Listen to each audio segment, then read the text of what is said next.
All right, welcome back. I want to talk now about something that I watched on Netflix the other day, which I enjoyed. So the Untold series, and I've watched most of the Untold ones. I haven't watched the boxing one yet. I reviewed the hockey one, Crime and Punishment on or Crime and Penalties on the Hockey Guy channel because that was hockey related. But I want to talk about Untold Breaking Point, which is about Marty Fish. And at the time that this thing is set, which is 2011, 2012, my interest in tennis, it feels like that was when it was waning a little bit. So I didn't really know the story of Marty Fish. I mean, I knew who Andy Roddick was. And there's always been this obsession on the next one when it comes to the Americans. And I've always thought it's kind of heavy handed, especially when you get to the U.S. Open, which is, all right, who's the next Jimmy Connors? Who's the next John McEnroe? And so Breaking Point really gets into the pressure that is felt by your number one player, if he's American. He has this tremendous amount of pressure on him to not let the country down. Now, I obviously talk a lot about hockey. I've talked on this channel a lot about football. But when it comes to sports, I have a lot of respect for golf. I have a lot of respect for tennis, for sports like this, because it's a single person against another person. It is one versus one. You don't have a team to hide behind, which is great when you win. When you're victorious, when you're the best in the world, like it is, absolutely, it's great. And the adulation has to be fantastic. But the pressure is huge. And the pressure that Marty Fish put himself under and that the media helped to press upon him, it is ridiculous. And I say that because there are parts in this documentary where they talk about, and I've seen this with tennis as well. So somebody might have a bad run right now in Canada. You've got Bianca Andreescu, who has gone through a lot of injuries, and right now she's going through a downbeat. And I still believe in Bianca. I think she's a great tennis player, but there are those who will immediately say, see, she's overrated, she's not very good. Oh, she lost again? Oh, what a surprise. Meanwhile, the last match Bianca had, her leg was all taped up, she had to leave the game, she was in a lot of pain, and yet there's still people who laugh and go, oh, see, she sucks. Okay, she went out and played through a lot of pain, and you could see on every point, she could barely move. That, I think, was her right leg that was taped up. And so the fact she went out there and tried is fantastic. But again, the pressure is huge with tennis players. And I think it's been underestimated how much that might affect them mentally. I have seen many a time where somebody will go out and have just a rough night. And there's double faults and there's unforced errors. And they don't have it. And there wasn't really a conversation about, so where are they at mentally right now? And maybe that's a conversation we should have been having more. And I think that Marty Fish being willing to admit, you know what, I've had some mental health issues is one thing. But the fact that tennis at its core is kind of taught along the lines of, okay, this is weakness if you let people know that you're not with it, and don't ever show weakness, and you be strong, and there is that in sports. But I would think that in an individual sport like tennis, it's got to be stronger because, again, you don't have teammates. You can't sit there in a locker room at the end of the day and say, well, we lost as a team. You're sitting there at the end of the day going, I lost. I had those unforced errors. I was the one with the double faults. My first serve wasn't going in all night. That's on me. You might have a coach who says, hey, we've got to work on this, and maybe I didn't have you properly ready. But in the end, the way that the media portrays it, you failed. The way the media sees it, you didn't get the job done. And in the case of Americans at the U.S. Open, just the pressure is so high. And it goes back to, you've got your Jimmy Connors, you've got your John McEnroes, then you've got Sampras, you've got Agassi, and the expectation was there's going to be more. And I remember being kind of aggravated when I would see, where's the next American? When are the Americans going to take over again? And thinking, well, there's other countries that are playing tennis. it's something that I, as a hockey fan, am aware of. It's great that Canada has this spot as being, one of the, if not the best in men's hockey. But there's a lot of other countries playing it, and Canada can lose on any given night too. So don't take it for granted. And I think with tennis, the amount of pressure that clearly they're under, and I would think the women are under that pressure too. I cannot imagine for the women who are coming up after the Williams sisters. Okay, follow that up. Give it a shot. And while the expectation publicly will be, well, we can't expect them to be as good as Venus and Serena, when they don't reach those heights, immediately then it's on the media to say, these ladies just haven't reached that same level. Are we producing elite athletes anymore? Coming back to the hockey argument, I remember articles over a decade ago, 2 decades ago even, saying, well, Canada's no longer the best in hockey. I don't know what we're going to do. And it's like, well, we're still going to get up. We're going to eat. We're going to live. We're going to have, it's a sport.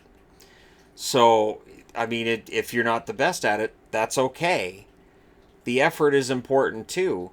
But we get so fixated on the result that the effort's not as important. I think that Marty showed a lot of bravery in talking about the mental health side of it. There is still a stigma attached to that.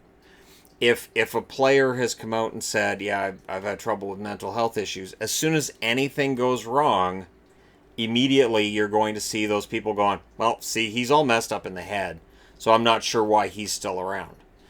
And I don't agree with that at all. I think that all of us have had at some point in time, most of us have had at some point in time, a struggle with depression, with the feeling of self-worth. I've gone through massive bouts of depression over the years, and I don't think that's a sign of weakness either. I think the fact that you admit it, you recognize it, and you do your best to overcome it is important. I thought the other part that was interesting too was Marty saying that he said to his doctor, I'm just looking forward to having this in the rearview mirror, and that he had a doctor that said, this is going to be with you the rest of your life. That this feeling, this doubt, and it was funny too, because he was talking about going into the hospital because his heart rate was going crazy. And right away I said, that sounds like a panic attack. And of course they said it was tachycardia, and they performed a heart operation, which I'm sure helps. But yeah, it's a panic attack. And I know how that feels when you go, okay, my heart's racing. I need to slow it down. What do I do to slow it down? And you're actually making it worse, where the stress will take over and it feeds on itself. So it was interesting to hear that from him, and I would hope that in as much as a documentary can, I would hope that there would be people that would watch this and go, that's what that is. I suffer from that. Somebody who might have had that happen, and they go, oh, that was a panic attack, or oh, that was something to do with how I was feeling in that moment. That's right, I was stressed at that time. And stress can be tough. This has been obviously a trying time for a lot of people over the last, 18 months? So yeah, stress is absolutely a big deal right now. But in the sports world, it's always been there. But again, it was seen as a sign of weakness. So I thought it was really good that Marty was there. And the other side of it too is that Andy Roddick is not the main topic of conversation, but they do come back to Andy Roddick a few times there. And it shows how the way that Andy approached it's different than the way Marty approached it. Like Marty in the beginning, I mean, his career wasn't as successful as Andy's, but it didn't feel like the way that it was being described in the documentary that it really bothered Marty for a while, for a long while, and then all of a sudden it did. And it became, well, I want to be one of the top guys. How do I get to be one of the top guys? And basically it's drive yourself crazy. And as soon as they started talking about his workout regimen and everything, and I thought, man, he's not leaving himself much time for anything else there. So that's an issue. Post a little quick pause there to answer the door.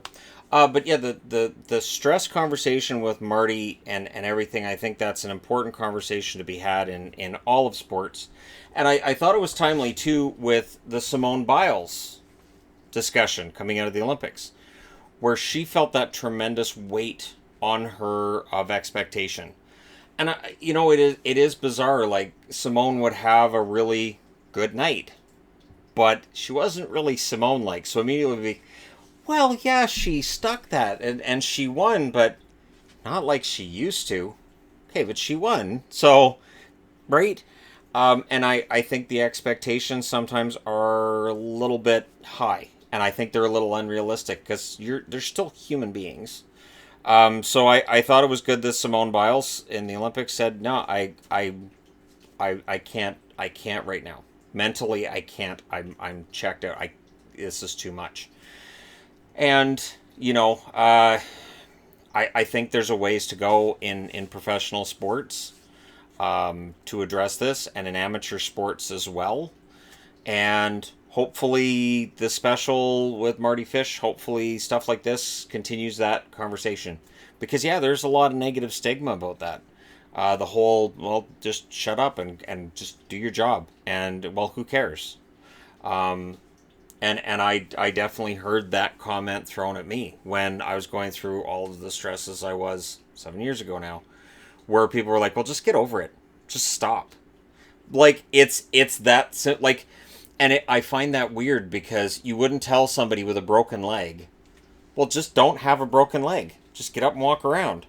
But if somebody's got a problem in their brain, and if it's something emotional, it's, well, just get over it. Just stop.